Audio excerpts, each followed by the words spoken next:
Στην αρχή ο Θεός δημιούργησε τον ουρανό και τη γη.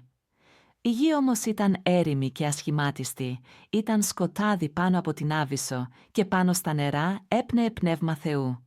Τότε είπε ο Θεός «Να γίνει φως» και έγινε φως. Ο Θεός είδε ότι το φως ήταν καλό και το χώρισε από το σκοτάδι. Παν, το φως το ονόμασε ημέρα και το σκοτάδι νύχτα. Ήρθε το βράδυ, ήρθε το πρωί, πρώτη ημέρα. Μετά είπε ο Θεός, στερέωμα να γίνει στα νερά ανάμεσα για να χωρίζει νερά από νερά. Έτσι και έγινε. Δημιούργησε ο Θεός το στερέωμα και χώρισε τα νερά που ήταν κάτω από αυτό, από εκείνα που ήταν πάνω από αυτό. Και ονόμασε ο Θεός το στερέωμα ουρανό. Ήρθε το βράδυ, ήρθε το πρωί, δεύτερη ημέρα, τότε είπε ο Θεός, να συναχθούν σε έναν τόπο τα νερά που είναι κάτω από τον ουρανό και να φανεί η στεριά. Έτσι και έγινε. Τα νερά που ήταν κάτω από τον ουρανό συνάχθηκαν στον τόπο τους και φάνηκε η στεριά. Και ονόμασε ο Θεός γη, τη στεριά, και το σύναγμα των υδάτων το είπε θάλασσες. Και είδε ο Θεός ότι ήταν καλό. Μετά είπε ο Θεός, να πρασινίσει η γη, να βλαστήσουν πάνω σε αυτήν χορτάρια που να βγάζουν σπόρους και καρποφόρα δέντρα που ανάλογα με το είδος τους να κάνουν καρπούς, οι οποίοι να περιέχουν τους σπόρους τους. Έτσι και έγινε. Πρασίνησε η γη.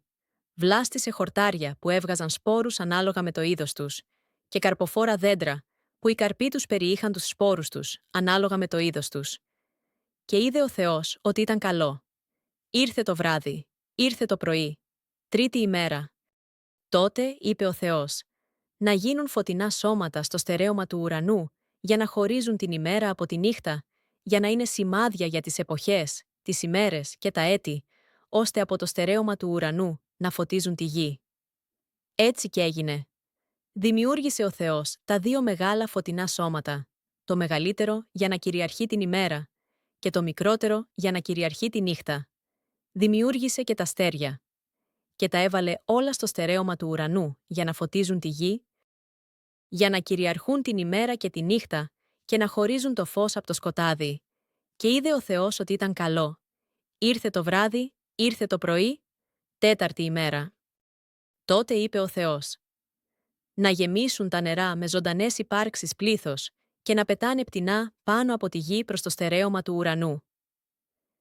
Έτσι δημιούργησε ο Θεός τα μεγάλα κήτη και όλα τα είδη των ζωντανών οργανισμών, που κολυμπούν και γεμίζουν τα νερά. Επίσης δημιούργησε όλα τα είδη των πτηνών, και είδε ο Θεός ότι ήταν καλό. Τα ευλόγησε λοιπόν όλα ο Θεός και τους είπε, να πολλαπλασιάζεστε και να γεμίσετε τα νερά των θαλασσών, και τα πτηνά ας πληθαίνουν πάνω στη γη. Ήρθε το βράδυ, ήρθε το πρωί, πέμπτη ημέρα. Τότε είπε ο Θεός, να βγάλει η γη κάθε είδος ζωντανού οργανισμού, όλα τα είδη των ζώων, των ερπετών και των θηρίων. Έτσι και έγινε. Δημιούργησε ο Θεός όλα τα είδη των αγρίων ζώων, των ήμερων ζώων και των ερπετών της γης. Και είδε ο Θεός ότι ήταν καλό.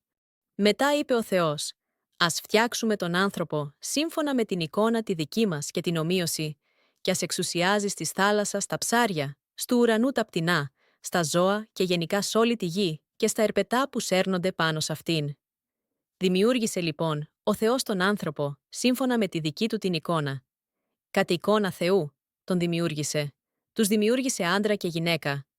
Τους ευλόγησε και τους είπε, να κάνετε πολλά παιδιά, ώστε να πολλαπλασιαστείτε, να γεμίσετε τη γη και να κυριαρχήσετε σε αυτήν, να εξουσιάσετε στις θάλασσας τα ψάρια, στου ουρανού τα πτηνά και σε κάθε ζώο που κινείται πάνω στη γη. Και συνέχισε ο Θεός. Να, όλα τα φυτά πάνω στη γη, που βγάζουν σπόρους, σας τα δίνω, καθώς και όλα τα δέντρα που έχουν καρπούς γεμάτους σπόρους. Αυτά θα είναι για τροφή σας. Και όλα τα χλωρά χόρτα τα δίνω για τροφή στα ζώα της γης, σε όσα πετούν στον ουρανό και σε όσα έρπουν στη γη και έχουν ζωή. Έτσι και έγινε. Ο Θεός είδε τα δημιουργήματά του και ήταν όλα πάρα πολύ καλά. Ήρθε το βράδυ, ήρθε το πρωί, έκτη ημέρα.